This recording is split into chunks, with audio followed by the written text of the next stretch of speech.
Cricket की चकाचौंध में रुकना, ठहरना और अपने जिद से, अपने पैशन से, जुनून से अपने सपने को पूरा करना, ये बहुत आसान काम नहीं है।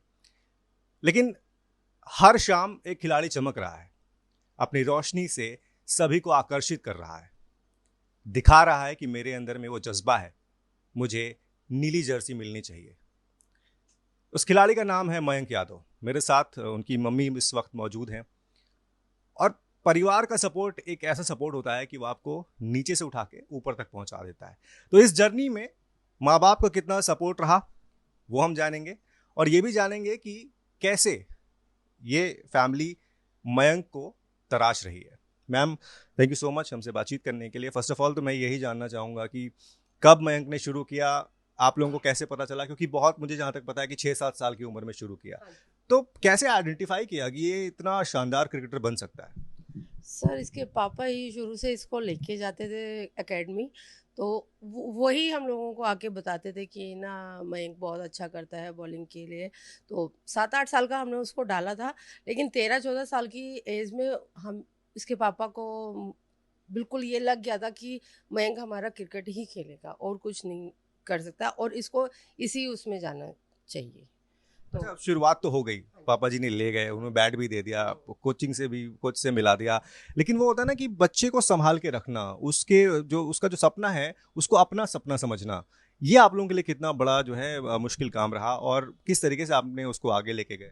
नहीं, मुश्किल तो नहीं रहा, क्योंकि हमारा सपना था तो वो उस हमारे से ज़्यादा उसका सपना बन गया था।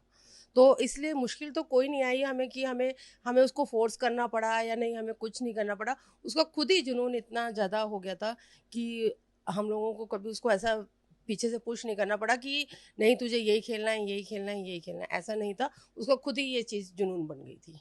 अच्छा, आप लोग हमेशा उसको संभालते रहे। हमने भी देखा कि किस तरीके से ना छोटे लेवल से क्लब क्रिकेट, फिर उसके बाद डीडीसीए, फिर रणजी की टीम में आना, फाइनली जब उसको एलएसजी की तरफ से ना ऑफर मिला, वो आप लोगों के लिए एक बड़ा दिन था। बहुत बड़ा दिन था। बहुत बड़ा दिन था कि इसी चीज़ के सपना देख के हम लोग आज तक उसके साथ वो कर रहे थे कि भाई हाँ, हमें ये प्लेटफॉर्म मिले।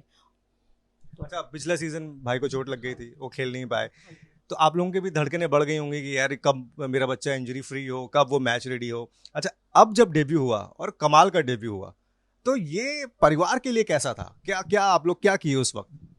कुछ नहीं, हम लोग बहुत ज़्यादा नर्वस थे। एक तो पहले एक कि भाई डेब्यू, क्योंकि हमें शाम तक 7 बजे तक नहीं पता था कि भाई उसका डेब्यू होना है या नहीं होना, क्योंकि हमने उससे पूछा भी नहीं था कि तेरा डेब्यू है या नहीं है, क्योंकि हम लोग सोचे थे कि नहीं 7 बजे ही देखेंगे जब लिस्ट में नाम आएगा उसका। तो बहुत प्राउड फील हुआ एक पेरेंट्स के लिए कि भाई माँ बाप के लिए कि हाँ, हमारे बच्चे को इतने बड़े प्लेटफॉर्म पे डेब्यू करने का मौका मिला है। तो हम सबको बहुत प्राउड फील हुआ। अच्छा, पूरी दुनिया इस वक्त मयंक की स्पीड के बारे में बात कर रही है, उनकी जो कहर बरपाती गेंदें हैं। कल भी वाले मैच में आप देखिए, किसी भी बल्लेबाज के सामने जो है उनको, पहला लड़का, मतलब पहला सीजन है, और उनको वो डर नहीं, वो नर्वसनेस नहीं, मतलब लग रहा था कि कितने ज़्यादा एक्सपीरियंस है उनको बड़े बड़े खिलाड़ियों के सामने वो बोल करने का। आप लोग कैसे देखते हैं इस चीज़? मैंने तो खैर उसको कभी ऐसे खेलते सामने से नहीं देखा था, फर्स्ट टाइम देखा था। लेकिन पापा उसके बहुत ज़्यादा होते कि 100% कि आप मेरे बच्चे को एक मैच खिला के देखो, तब आपको उसको पता चलेगा कि भाई वो क्या कर सकता है। उनको काफ़ी पूरा विश्वास था कि मेरा बच्चा बहुत अच्छा खेलता है और बहुत अच्छा ही खेलेगा।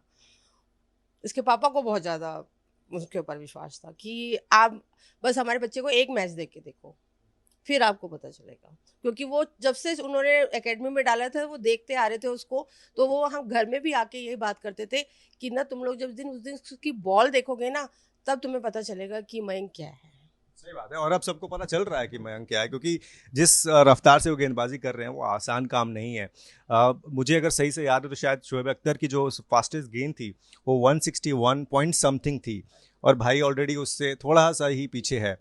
तो अच्छा, अभी मयंक के डाइट के बारे में भी बहुत चर्चा हो रही है कि वो वेजिटेरियन है, और वो कोई नॉन वेज नहीं खाते, लेकिन अपनी डाइट मेंटेन करते हैं। तो आप माँ हैं, आपने कैसे ये मैनेज किया? क्या खिलाती थी आप उनको कि वो उनको इतना प्रोटीन मिलता रहे, उतनी एनर्जी बनी रहे? सर वेजी वो नॉन वेजिटेरियन तो वो अभी हुआ है, नो सॉरी, वेजिटेरियन तो अभी हुआ है, वो पहले नॉनवेज खाता था, अभी 2 साल से वो वेजिटेरियन हुआ है। लेकिन डाइट का जैसा वो डाइट हमें लोगों को बताता था कि मम्मा ये खाना है और ऐसा बना दो, अपनी सिस्टर को बोलता था दीदी ये बना दो, तो हम लोग उसको पूरा जो डाइट चार्ट वो हमें देता था वही चीज़ हम लोग बनाते थे। ऐसा कोई बहुत ज़्यादा स्पेशल कुछ नहीं खाता था, दाल रोटी चावल या जो उसकी दूध, ये सब चीज़ें थी। अमूमन देखा जाता है ना कि मतलब ये वेज नॉन वेज बहुत ज़्यादा काउंट नहीं करता, लेकिन क्या रीज़न क्या था वेजिटेरियन होने का? ये तो उसने कहा कि मेरे शरीर को, शायद मेरे बॉडी को ये सूट नहीं कर रहा नॉन-वेज, तो मुझे वेजिटेरियन ऐसा कुछ नहीं था। अब उसने 2 कारण हमें बताए, एक तो शायद वो हरे कृष्णा में मानने लगा था, कृष्ण भगवान में बहुत ज़्यादा उसकी श्रद्धा है, तो शायद उसकी वजह से भी छोड़ा हो। हमने उसके साथ फ़ोर्स नहीं किया कि क्या रीज़न है, क्या कारण है, क्यों क्यों आप क्यों छोड़ रहे हो? उसने कहा मम्मी मैं जो कर रहा हूँ वो अपने शरीर के हिसाब से, अपनी गेम के हिसाब से बेटर कर रहा हूँ। चलिए। अच्छा, एक आखिरी के कुछ सवाल मैम।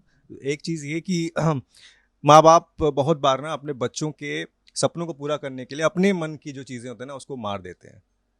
तो आप लोग के साथ भी कुछ ऐसा हुआ? हाँ, वो तो देखो हर माँ-बाप के साथ एक तो करना ही पड़ता है, चाहे माँ-बाप एक पीढ़ी को तो ये चीज़ सबको सर्वाइव करनी पड़ती है। हाँ, ठीक है, किया था हमने सर्वाइव, लेकिन हमने उसको कभी किसी चीज़ के लिए, चाहे खाने-पीने से लेकर, चाहे उसकी गेम्स के रिलेटेड कोई भी चीज़ के लिए उसको कोई कमी नहीं होने दी थी हमने। एलएसजी की जर्सी पहन ली भाई ने, आईपीएल में अच्छा कर रहे हैं, होपफुली वो करते भी रहेंगे। अब जो अल्टीमेट ड्रीम है वो इंडिया की ब्लू जर्सी।